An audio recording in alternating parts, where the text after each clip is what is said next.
ప్రజలు మరి వారికి దొరికిన మట్టలు చేతబట్టి వాటికి పూలు మరి గుచ్చి వీధులెమ్మటి యూదుల రాజుకు జయము, హోసన్నా హోసన్నా, రాజుల రాజుకు జయము అంటూ తిరుగుతూ ఉన్నటువంటి దృశ్యాలు నేను చూశాను, మీలో చాలామంది చూసుంటారు. ఇది ఆచారయుక్తమైనది కాకుండా హృదయపూర్వకమైనదిగా ఈ కార్యం ఉంటే మానవుని జీవితానికి ఎంతో క్షేమకరమైనదిగా ఉంటుంది. కాబట్టే ఈ దినం సరిగ్గా యేసుక్రీస్తు ప్రభువారు సిలువ వేయబడేదానికి 5 దినాల ముందు ప్రభువారు ఆ రీతిగా యెరూషలేముకు వెళ్ళినట్లుగా మనం చూస్తాం. వెళ్ళేటప్పుడు ప్రభువారు చెప్తారు, తన శిష్యులిద్దరిని పిలిచి, మీరు వెళ్ళండి, అక్కడ ఒక గాడిద పిల్ల కట్టబడి ఉంటుంది, దాన్ని విప్పి తీసుకొని రండి. ఎవరైనా మిమ్మల్ని అడిగితే ఇది ప్రభువుకి కావాలి అని చెప్పండి, తద్వారా వారు ఏమీ మాట్లాడకుండా పంపిస్తారని చెప్పినప్పుడు ఆ రీతిగా ఆయన శిష్యులు వెళ్ళి ఆ యొక్క గాడిద పిల్లను తీసుకొని వచ్చినట్లుగా మనం చూస్తాం. ఆ గాడిద పిల్లను తీసుకొని వచ్చి ఆ గాడిద పిల్ల మీద వారి వస్త్రాలు వేసి ఆయనను దాని మీద ఆ వస్త్రాల మీద కూర్చుండబెట్టి ఆ రీతిగా ఊరేగిస్తూ హోసన్నా హోసన్నా అని జయధ్వనులు పలుకుతూ, అదే సందర్భంలో ఆ గాడిద నడిచే ఆ దారిలో కూడా తమ బట్టలు వేస్తూ ఆ రీతిగా వారు యెరూషలేము వైపు పయనించినట్లుగా మనం అక్కడ చూడగలం. ఆ సందర్భంలోనే అక్కడ ఉన్నటువంటి కొద్దిమంది పరిసయ్యులు యేసు ప్రభువారి దగ్గరికి వచ్చి, నీ శిష్యులను ఆపుమను, ఏంటిది ఈ యొక్క మరి జయోత్సాహం అని అంటే, ఆయన అంటాడు ఏమనంటే, వీళ్ళు ఆపితే ఈ రాళ్ళు కేకలు వేస్తాయి అని చెప్తాడు. అది సందర్భం. ఆ సందర్భంలో ఈ దినాన్న ప్రపంచవ్యాప్తముగా మరి ఈ యొక్క సందర్భాన్ని పురస్కరించుకొని అనేకులు ఆ రీతిగా మరి మట్టలు చేతపట్టుకొని ఊరేగుతూ ఉన్నట్లుగా మనం చూస్తూ ఉన్నాం. అయితే ఇది నీవు నేను ఆరాధించేదాని కొరకై క్లుప్తమైనటువంటి మాటలు ఈ యొక్క చదవబడినటువంటి ఈ భాగము నుండి మనం ధ్యానించి ఆ రీతిగా ప్రభువుని ఆరాధించేదాని కొరకై మనం సిద్ధపడదాం. ప్రభు ఇచ్చినటువంటి తలంపు ఏంటిది అంటే, లూకా సువార్త 19వ అధ్యాయము 36వ వచనం. 19వ అధ్యాయము 36వ వచనం. ఆయన వెళ్ళుచుండగా తమ బట్టలు దారి పొడుగున పరచిరి. తర్వాత 35వ వచనాన్ని కూడా మనం చూస్తే అక్కడ వ్రాయబడిన మాట ఏంటిదంటే,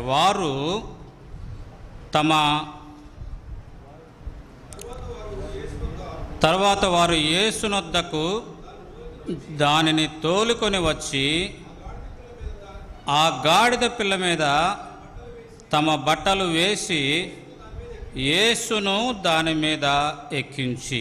కాబట్టి దేవుడు నాకు ఇచ్చినటువంటి ఈ తలంపును బట్టి మనం ఆరాధించేదాని కొరకై కొద్దిగా ధ్యానం కలిగి ఉందాం. గాడిద పిల్లను తీసుకొని వచ్చి ఆ గాడిద పిల్ల మీద తమ బట్టలు వేసి ఆయనను ఆ గాడిద మీద ఎక్కించిరి. దారి పొడుగున వారు బట్టలు పరిచిరి. ఈ మాట నాకు దేవుడు జ్ఞాపకం చేస్తూ వచ్చాడు. ఆయన వెళ్ళుచుండగా తమ బట్టలు దారి పొడుగున పరిచిరి. తమ బట్టలు దారి పొడుగున. పైన కూడా మనం చూస్తాం, గాడిద పిల్ల మీద తమ బట్టలు వేసి తమ బట్టలు దారి పొడుగున పరచి. కాబట్టి ఏంటి వారి బట్టలు,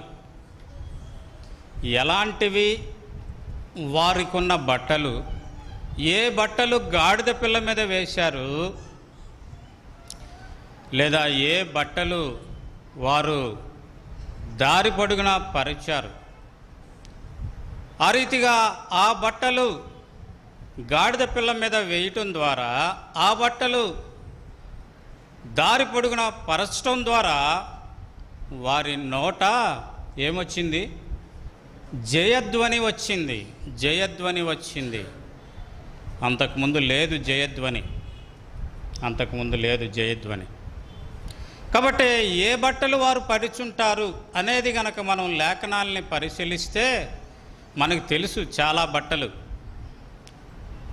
కొద్ది బట్టలు, ఒక క్లుప్తముగా కొన్ని బట్టలు చూసి ఆ రీతిగా మనం ముందుకు వెళదాం. మొదటిదిగా మనం చూస్తే జకర్యా గ్రంథము 3వ అధ్యాయము 3వ వచనము. జకర్యా గ్రంథము 3వ అధ్యాయము 3వ వచనము. యెహోషువ మలిన వస్త్రములు ధరించిన వాడై దూత సముఖములో నిలువబడి ఉండగా. తర్వాత వచనం, దూత దగ్గర నిలిచిన్న వారిని పిలిచి ఇతని మైల బట్టలు తీసివేయడని ఆజ్ఞాపించి, నేను నీ దోషమును పరిహరించి ప్రశస్తమైన వస్త్రములతో నిన్ను అలంకరించుచున్నాను అని సెలవిచ్చాను. కాబట్టి ఎవరు ఈ యెహోషువ అంటే, మనకి మొదటి వచనంలో వ్రాయబడి ఉంది. ఏమని అంటే, ప్రధాన యాజకుడైన యెహోషువనే మైల బట్టలు కలిగి ఉంటే, మలినమైన బట్టలు కలిగి ఉంటే, మిగిలిన వారు ప్రధాన యాజకుడే మలినమైన వస్త్రాలు ధరించి ఉన్నాడు. కాబట్టి అంటా ఉన్నాడు ఆ దూత, వాటిని తీసేయండి, వాటిని ఏం చేయాలా? తీసివేయండి. కాబట్టి అవి మలినమైన వస్త్రాలు అంటానికి 3 కారణాలు చూపిస్తా. అంటే నేను చెప్పే ప్రతి వస్త్రానికి 3, ఎందుకు ఆ వస్త్రాన్ని ఆ మాటతో పిలిచారు అంటానికి 3 కారణాలు చూపిస్తూ ఉంటా. కాబట్టి దయచేసి అది గమనించండి. ఒకటి, అక్కడ ఏముంది అంటే, మలిన వస్త్రము అంటానికి 4వ వచనంలో దానికేముంది? మైల ఉంది. దానికేముంది? మైల ఉంది. మైల అంటే మనకు తెలుసు కదా, ఎవరు చేతితో అంటుకోవటానికి కూడా ఇష్టపడదు, దుర్గంధము కలిగి ఉంటుంది. కాబట్టి ఆ వస్త్రాలకు అంటూ ఉన్నది ఏంటిదంటే మైల అంటూ ఉంది. రెండవది, అక్కడ మనం ఏమి చూస్తూ ఉన్నామంటే, నేను నీ దోషమును అంటే, రెండవది మలిన వస్త్రం అంటానికి దానికి ఏమేమి ఉన్నాయంటే, ఒకటి మైల ఉంది, రెండవది దోషముంది. మూడవ కారణం ఏంటిది అంటే, మనం పైన చూస్తూ ఉన్నాం.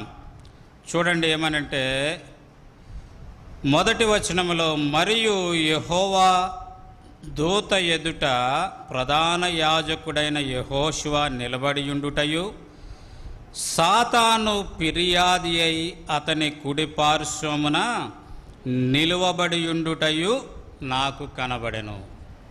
మూడవ కారణం ఏంటంటే, ఫిర్యాదు చేయటానికి యోగ్యమైనదిగా ఉంది ఆ బట్ట.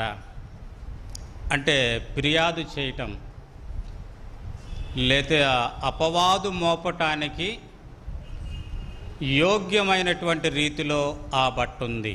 అంటే ఆ బట్ట ఎలా ఉంది అంటే, సాతాను మన వైపు వేలెత్తి చూపించటానికి వీలుగా ఉంది. బహుశా అర్థమై ఉంటుంది అనుకుంటాను, బహుశా అర్థమై ఉంటుంది. ఇప్పుడు ఉదాహరణకి మనం వెళ్తా ఉన్నప్పుడు మన గురించి ఎవరన్నా ఏదన్నా చెప్పాలంటే దానికి ఒక కారణం ఉంటుంది, దానికి ఏదో కారణం ఉంటుంది. వాడు ఎలాంటి వాడు అనుకున్నారు అంటే దానికి వెనక ఏదో సంథింగ్ ఈజ్ దేర్. కాబట్టి సాతానుడే వచ్చి ఎక్కడికి, యెహోవా దూత దగ్గరికి సాతానుడే వచ్చి ఎవరి మీద ఫిర్యాదు, ప్రధాన యాజకుని మీద ఫిర్యాదు చేయటానికి యోగ్యమైన కారణము కలిగిన వస్త్రం అది. ఫిర్యాదు చేయటానికి కారణము కలిగిన అభ్యంతరకరమైన వస్త్రము. కాబట్టి 3 కారణాలు చూపిస్తూ వచ్చా. ఏ బట్టలు గాడిద మీద వేశారు, ఏ బట్టలు దారి పొడుగున పరిచారు అంటే, మొదటిది మలినమైనటువంటి బట్టలు ఆ గాడిద మీద వేశారు, ఆ దారి పొడుగున పరిచారు. ప్రధాన యాజకుని దగ్గర ఆ బట్టలుంటే నీ దగ్గర, నా దగ్గర, యాజకులు, లేవీలు, తదుపరి జనాంగము, సామాన్య ప్రజల దగ్గర ఇంకెలాంటి బట్టలు ఉంటాయో. కాబట్టి మొదటిది మలినమైన వస్త్రాలు ఆ దారి పొడుగున వేసినట్లుగా మనం చూస్తాం.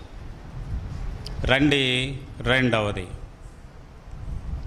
యెషయా గ్రంథం 64వ అధ్యాయము 6వ వచనం. యెషయా గ్రంథం 64వ అధ్యాయము 6వ వచనం.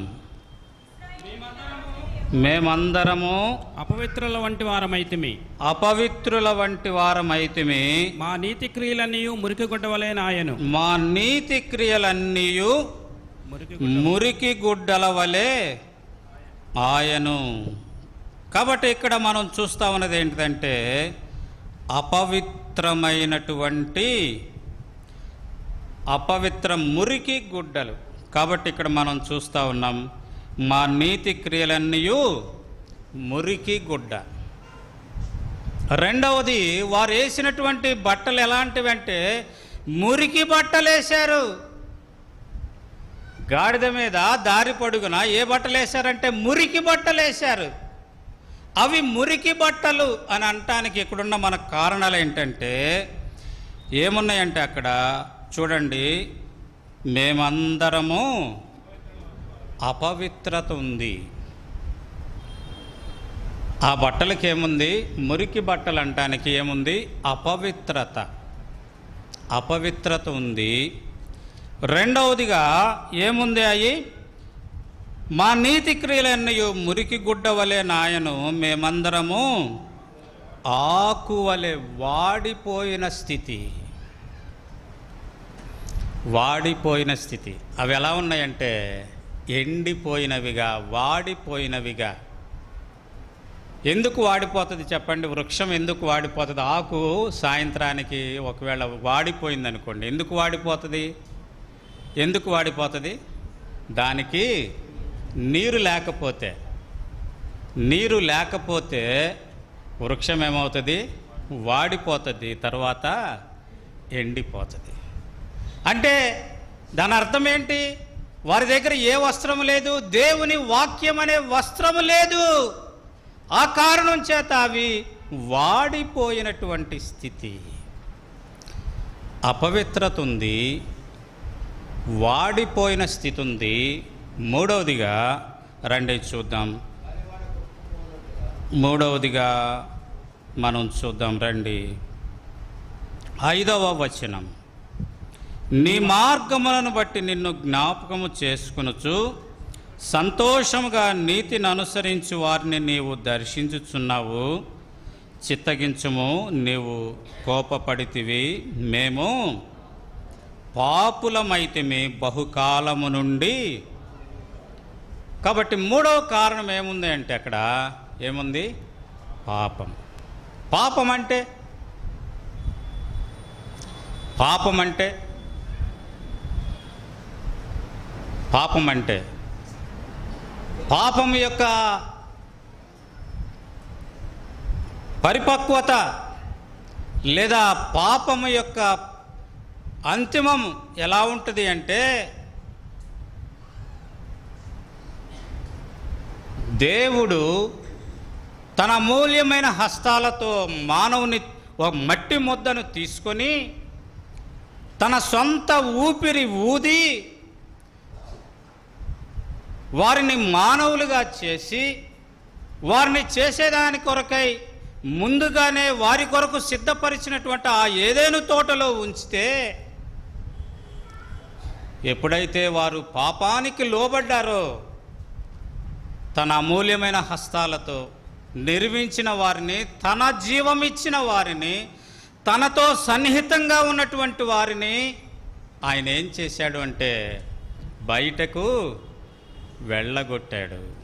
అంతేకాదు, తిరిగి వారు ఏదోనిలోనికి రాకుండా అగ్ని ఖడ్గాలు ఉంచాడు. అది పాపం యొక్క భయంకరత్వం. అంతేకాదండి, సర్వమానవాళి యొక్క పాపము దేవుని కుమారుడైనప్పటికీ యేసుక్రీస్తు ప్రభువారి మీద వేయబడినప్పుడు దేవాతి దేవుడు ఆ యేసుక్రీస్తు ప్రభువారి యొక్క చెయ్యి విడిచాడు. మనమైతే ఏం చేస్తాం? మురికైంది, మల్లెమైంది, బురదలో దొల్లొచ్చాడు, అయినా పర్లేదు రారా తుడిచి కడిగేస్తాం. కానీ దేవాతి దేవుడు అలా చేయలే, చెయ్యి విడిచాడు. అందుకే యేసు ప్రభువారు కల్వరి శిలువలో కేక వేశాడు, ఏలీ ఏలీ లామా సబక్త, నా దేవా నా దేవా. నా తండ్రి అన్నటువంటి యేసు ప్రభువారు, తండ్రి నేను నీతో ఐక్యమై ఉన్నాను, నీవు నేను ఏ రీతిగా ఐక్యమై ఉన్నామో, ఈ ప్రజలు నా ద్వారా ఏర్పరచబడిన ఈ ప్రజలు నాలో ఐక్యమై ఉన్నారన్నటువంటి ఆ ప్రభు, తండ్రి అని పిలిచినటువంటి ఆ ప్రభు కల్వరి శిలువలో ఏమని పిలుస్తా ఉన్నాడంటే నా దేవా నా దేవా. అదండి పాపము యొక్క ఫలితం. అంత భయంకరమైనది, అంత భయంకరమైనది. కాబట్టి రెండవదిగా మురికి గుడ్డ అంటే దాని అర్థం ఏంటిది అంటే, దానికి ఉన్నటువంటి, ఎందుకు అది మురికి గుడ్డ అన్నారు అంటే అక్కడ మనం చూస్తూ ఉన్నది ఏంటంటే అపవిత్రత ఉంది, వాడినటువంటి స్థితి ఉంది, మూడవదిగా పాపముంది. రండి మూడవది మనం చూద్దాం. మూడవది జెఫన్యా గ్రంథము 1వ అధ్యాయము 8వ వచనం. జెఫన్యా గ్రంథము 1వ అధ్యాయము 8వ వచనం. యెహోవా ఏర్పరిచిన బలిదినమందు అధిపతులను రాజకుమారులను అన్యదేశస్థుల వలె వస్త్రములు వేసుకుని వారందరినీ నేను శిక్షింతును. మూడవది ఏంటి? వేసుకొనకూడని వస్త్రాలు అంటే అన్య వస్త్రాలు.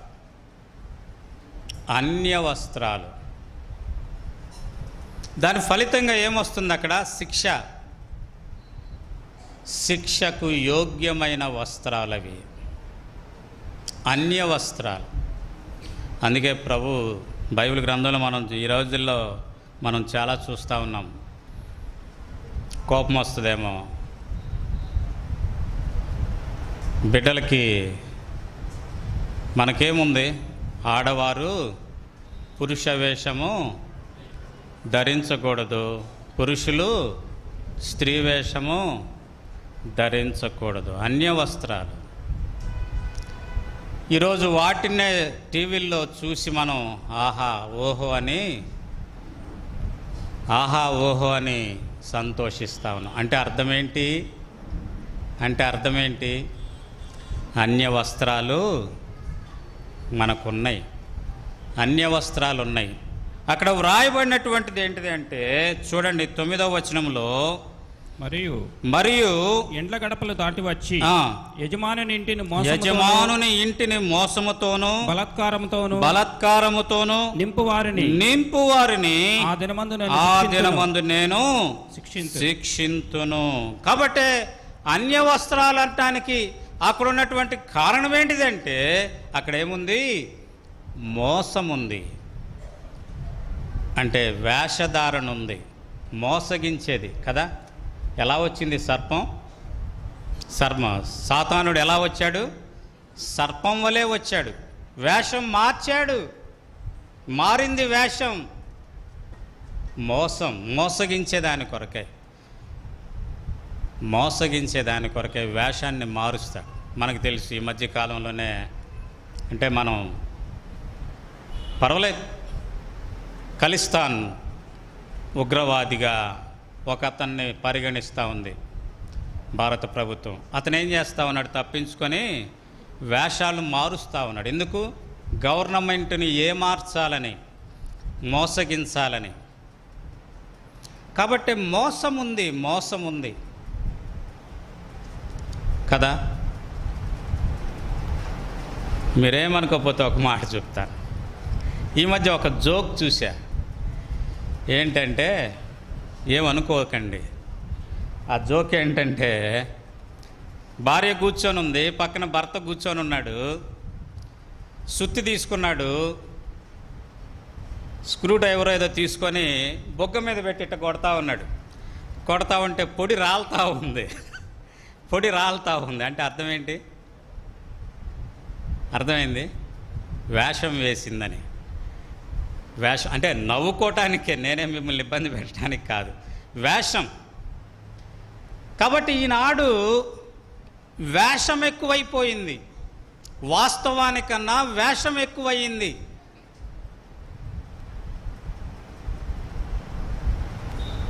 కాబట్టి మొదటిది అక్కడ ఏముందంటే మోసం ఉంది, రెండవది బలాత్కారం ఉంది, మూడవది శిక్ష ఉంది.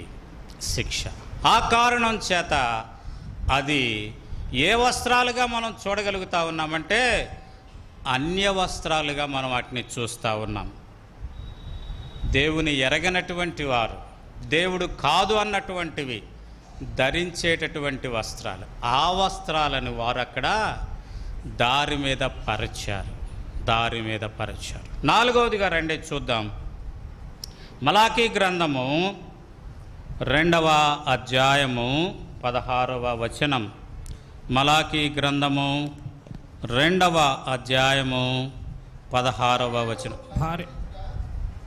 భార్యను పరిత్యజించుట నాకు అసహ్యమైన క్రియ అని ఇశ్రాయేలీల దేవుడకు యెహోవా సెలవిచ్చుచున్నాడు.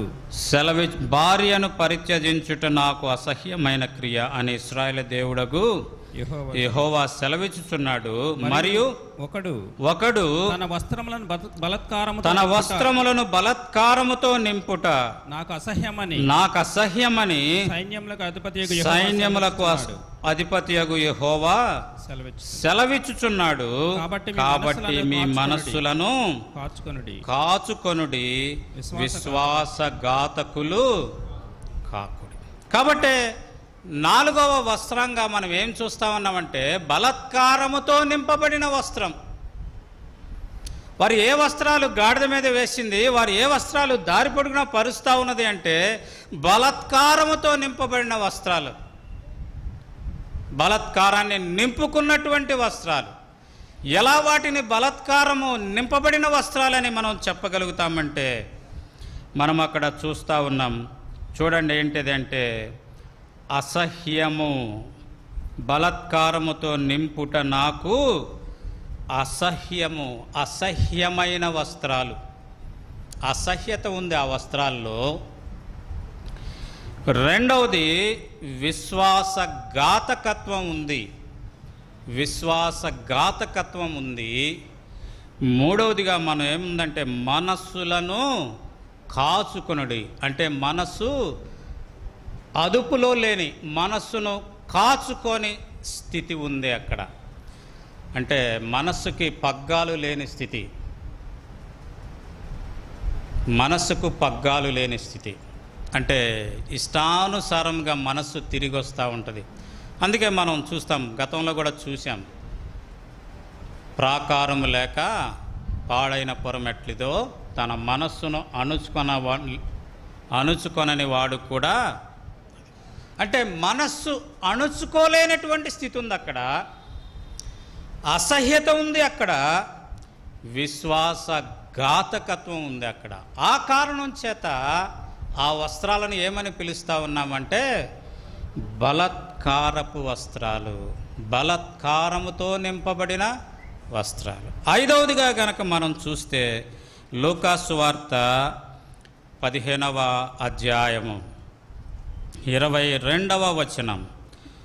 లూకాసు వార్త 15వ అధ్యాయము 22వ వచనం. అయితే తండ్రి తన దాసులను చూచి ప్రశస్త వస్త్రము త్వరగా తెచ్చి వీనికి చాలు. ఐదవ వస్త్రం ఏంటిది అంటే, ఇక్కడ అంటా ఉన్నాడు తండ్రి కుమారుని దగ్గరకు వచ్చి తన దాసుల్ని పిలిచి, ఇదిగో నా కుమారుడు వచ్చాడు, ఇతనికి ప్రశస్త వస్త్రాలు కట్టండి. అంటే ప్రశస్త వస్త్రాలు కట్టండి అంటే అప్పటి వరకు అతనుకున్న వస్త్రాలు తొలగించండి అని అర్థం. ఏం వస్త్రాలు ఉన్నాయి అక్కడ? అతడు ఏ వస్త్రాలు ధరించున్నాడు అంటే మనం అక్కడ చూస్తాం, చూడండి 21వ వచనంలో. అప్పుడు ఆ కుమారుడు అతనితో, తండ్రి, నేను పరలోకమునకు విరోధముంది. అక్కడ విరోధముంది. ఏ వస్త్రం కలిగి ఉంది? విరోధ వస్త్రము కలిగి ఉన్నాడు. తర్వాత నీ ఎదుటను పాపము చేసి తినే, అంటే ఇంకేముంది? విరోధముంది, పాపముంది. ఆ తర్వాత ఇక మీదట నీ కుమారుడనని అనిపించుకొనుటకు యోగ్యుడను అయోగ్యత ఉంది. ఆ వస్త్రాల్లో ఏముంది? విరోధం ఉంది, పాపముంది, అయోగ్యత ఉంది. ఒకవేళ ఆ వస్త్రాలతో గనక ఆ ఇంటిలో నివసించాలంటే కుదిరేది కాదు. అయోగ్యత, బయట మాత్రమే ఉండాలి. ఈవెన్ అతని దాసులు సైతం వేసుకొననటువంటి వస్త్రాలు అవి. కనుకనే ప్రియమైన సహోదరుడు, ప్రియమైన సహోదరి, ఆనాడు వారి వస్త్రాలు తీసి గాడిద మీద వేస్తూ వచ్చారు, దారి పొడుగునా పరుస్తూ వచ్చారు. ఇంకో 2 వస్త్రాలు ఊరికట్లా చెప్పి వెళ్తా, వాటిని గురించి చూపించనేమి. మత్తయి సువార్త 22వ అధ్యాయం, మత్తయి సువార్త 22వ అధ్యాయం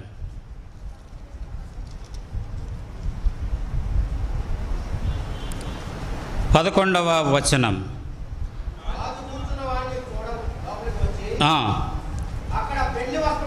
అక్కడ పెండ్లి వస్త్రము ధరించుకొనని ఒకని చూచి, పెండ్లి వస్త్రము ధరించుకొనని ఒకని చూచి. ఎవరెవరిని పిలిచాడు ఈ రాజు పెండ్లి విందుకి? ఎవరెవరిని పిలిచాడు అంటే 10వ వచనంలో, ఆ దాసులు రాజమార్గములకు పోయి చెడ్డవారినేమి మంచివారినేమి తమకు కనబడిన వారందరినీ పోగు చేసిరి. ఎవరిని పోగు చేశారు? ఎవరు పోగు చేశారు? చెడ్డవారిని, అంటే చెడ్డవాళ్ళు, మంచివాళ్ళు. గేటు దగ్గరికి వచ్చేటప్పటికి ఏముంది వాళ్ళకి? చెడ్డవారికైనా మంచివారికైనా ఏముంది? పెండ్లి వస్త్రం వచ్చింది. పెండ్లి వస్త్రం వచ్చింది అంటే వీడెలాంటి వాడు? పెండ్లి వస్త్రం లేకుండా వచ్చాడంటే చెడ్డవాడి కంటే మరింత చెడ్డోడు, అంటే లెక్కలేని స్థితి. అలాంటి వస్త్రం. ఇంకా మనం చూస్తే చాలా ఉన్నాయి, ఒక్కటి చూపించి ముగించేస్తా. ఇర్మియా గ్రంథము చివరి అధ్యాయము. ఇర్మియా గ్రంథము చివరి అధ్యాయము. ఇర్మియా గ్రంథము చివరి అధ్యాయము 32, 33 వచనాలు చదివితే బాగుండు. అతనితో దయగా మాట్లాడి అతనితో కూడా బబులోనులో నుండి రాజుల సింహాసనము కంటే ఎత్తైన సింహాసనం అతనికి నియమించెను. మరియు అతడు తన బందీ గృహ వస్త్రములను తీసివేసి వేరు వస్త్రములు ధరించి, బందీ గృహ వస్త్రాలు, బందీ గృహ వస్త్రాలుంటే రాజ ప్యాలెస్లోకి రావటానికి వీల్లేదు, సింహాసనం మీద కూర్చోటానికి అసలే వీలు లేదు, అసలే వీలు లేదు. కాబట్టి యెహోయాకీను ఏం తీసివేయబడ్డాయి? బందీ గృహ వస్త్రం. కాబట్టి 7 వస్త్రాలు చెప్పా, 7 వస్త్రాలు చూపించా. ఏంటి ఆ వస్త్రాలు ఒకసారి చెప్పండి దయచేసి. ఏంటి ఆ వస్త్రాలు అంటే, మొదటిది మలిన వస్త్రం, రెండవది మురికి వస్త్రం, మూడవది అన్య వస్త్రం, నాలుగవది బలాత్కార వస్త్రము, ఐదవది అయోగ్యమైన వస్త్రం, ఆరవది లెక్కలేని వస్త్రం, పెండ్లి వస్త్రము కాని వస్త్రం, ఏడవది బందీ గృహ వస్త్రం. ఈ వస్త్రాలు వారు ఎక్కడేశారంటే గాడిద మీద వేశారు. గాడిద పిల్ల మీద వేసి యేసు ప్రభువారిని కూర్చుండబెట్టి ఆ వస్త్రాల మీద ఆయనను నడిపిస్తూ వచ్చారు, ఆ వస్త్రాల మీద నడిపిస్తూ వచ్చారు. ఎప్పుడైతే ప్రభువారు ఆ వస్త్రాల మీద కూర్చున్నాడో, ఎప్పుడైతే ఆ గాడిద యేసు ప్రభువారిని ఎక్కించుకున్నదే ఆ వస్త్రాల మీదుగా నడిచిందో, వారి జీవితాల్లో ఏం కలిగింది? జయము జయము జయము కలిగింది, జయము కలిగింది. అక్కడ 5 అంతల అనుభవం కలిగింది, అక్కడ 5 అంతల అనుభవం కలిగింది. ఏంటిది అంటే రండి చూద్దాం. లూకాసు వార్త 19వ అధ్యాయంలో, లూకాసు వార్త 19వ అధ్యాయంలో మనం గమనిస్తే 37వ వచనం, ఒలీవల కొండ నుండి దిగుచోటికి ఆయన సమీపించినప్పుడు శిష్యుల సమూహమంతయు సంతోషించు. ఏమొచ్చింది వారికి? సంతోషం వచ్చింది. ఎప్పుడు? వారి వస్త్రాలు తీసివేసినప్పుడు. వారి వస్త్రాలు, ఆ మలిన వస్త్రాలు, ఆ యొక్క మరి మురికి వస్త్రాలు, ఆ బలాత్కారపు వస్త్రాలు, అవి తీసివేసి ప్రభువుకి అప్పగించినప్పుడు, ప్రభు పాదాల చెంత వాటిని పడవేసినప్పుడు వారి జీవితాల్లో ఏమొచ్చింది అంటే సంతోషం వచ్చింది. రెండవదిగా మనం అక్కడ ఏం చూస్తూ ఉన్నామంటే, రెండవదిగా పరలోకమందు సమాధానం వచ్చింది. రెండవది ఏమొచ్చింది? సమాధానం వచ్చింది. మొదటిది సంతోషం వచ్చింది, రెండవదిగా సమాధానం వచ్చింది, మూడవదిగా మనం అక్కడ చూస్తే చూడండి 38వ వచనంలో, ప్రభు పేరట వచ్చు రాజు స్తుతి వచ్చింది, స్తుతి వచ్చింది. ఎప్పుడైతే ఆ వస్త్రాలు వారి నుంచి తొలగిపోయినాయో, ఎప్పుడైతే ఆ మలినం, ఆ మురికి, ఆ బలాత్కారం, ఆ చెడుగు అవంతా వారి జీవితాల్లో నుండి తొలగిపోయినాయో, అప్పుడు వారి జీవితాల్లో వచ్చింది సంతోషం వచ్చింది, సమాధానం వచ్చింది, స్తుతి వచ్చింది, ఆరాధన స్తుతించేది వచ్చింది. ఆ తర్వాత ఇంకేమొచ్చింది చూడండి, పరలోకమందు సమాధానము, సర్వోన్నతమైన స్థలములలో మహిమ వచ్చింది, మహిమ వచ్చింది. అందుకే మనం కొరింథీయులకు రాసిన పత్రికలో పౌలు గారు రాస్తాడు, మహిమ నుండి అధిక మహిమలోనికి. అందుకే యోహాను సువార్తలో మనం చదువుతాం 17వ అధ్యాయంలో, తండ్రి నీవు నేను ఏకమై ఉన్నట్లు వీరును ఏకమై ఉన్నారు. అంటే తండ్రికి ఏ మహిమ ఉన్నదో కుమారునికి ఆ మహిమ ఉంది, కుమారునికి ఏ మహిమ ఉందో ఆయన ద్వారా ఆయనలోనికి చేర్చబడిన వారికి ఆ మహిమ ఉంటుంది. మహిమ వచ్చింది. ఆ తర్వాత ఏమొచ్చింది చూడండి, అక్కడ మనం అక్కడ చూస్తూ ఉన్నాం.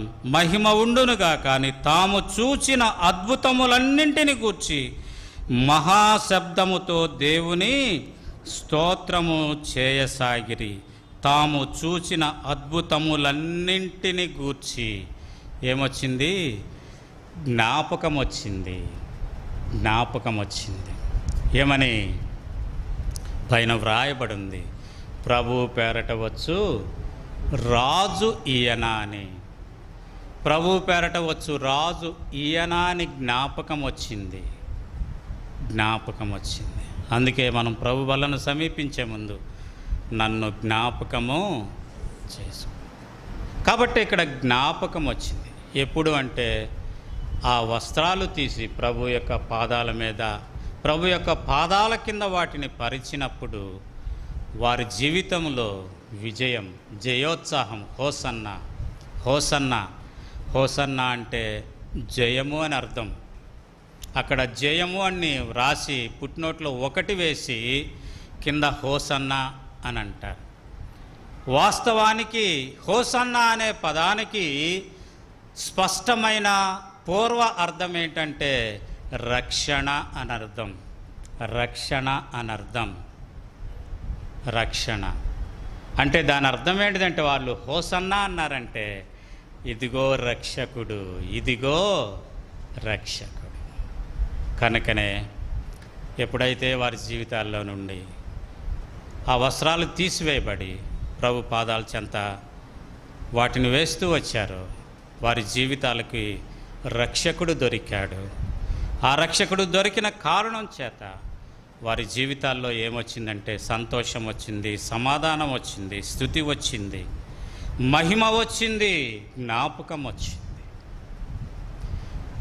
కనుకనే ప్రియమైన సహోదరుడా, ప్రియమైన సహోదరి, లోకమంతా మట్టల ఆదివారం ఆచరిస్తూ ఉండగా